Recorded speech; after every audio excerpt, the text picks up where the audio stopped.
have a genuine question for One Tree Hill fans, and I actually love One Tree Hill seasons 1 through 4 anyway.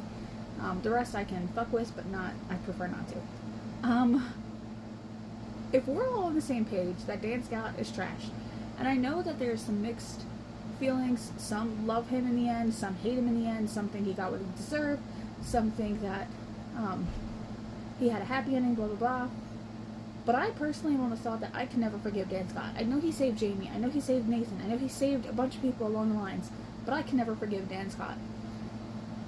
For the people like me, for the people that can never forgive him, how did y'all forgive Deb? Because I didn't. I didn't. And before you say Deb didn't pull the trigger, but it was her fault. It was her chain of action that caused Keith to die.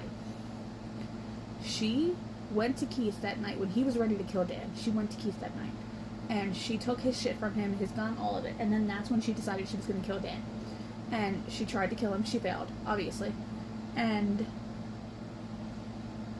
that made Dan try to find who killed him, who tried to kill him, which led him to the security footage of Keith buying the alcohol, and one thing after the other.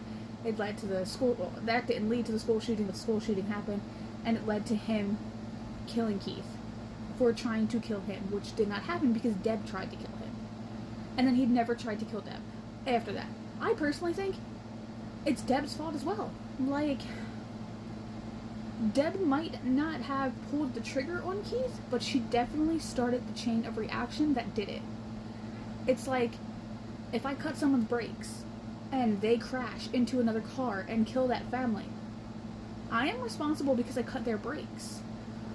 You know, and actually that's a little, I'll give it a more tame example. If I'm in the back seat and I'm talking chit-chatting and it's distracting the driver, and the driver gets so mad that he just, it's partially my fault because I kept distracting the driver. But the driver decided to shoot. So, you know what I mean? Like, I'm still at fault. Deb is still at fault. I could not forgive Deb, and I understand. She stopped being a drug addict. She stopped being an alcoholic. She became a great grandmom. Like, she became a great mom. Like, and then her and the Skills storyline made me uncomfortable, but I was always personally a Skills and Bev fan. Like, I love them too.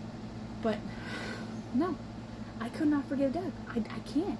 It's the same. I can't forgive Dan. Like, I know he saved Jamie. I know he saved his sons at some point in time along these lines, but I can't. I want him gone. I wanted him gone. And I don't support threats on the actor, because that actor was talented as fuck for that role. Like, I mean, 10 out of 10 talented. He made us hate him. But he, from what I understand, is actually a really good guy. I could be wrong. I've seen interviews and stuff, and he seems really sweet. But still, how did y'all forgive that? Because I didn't.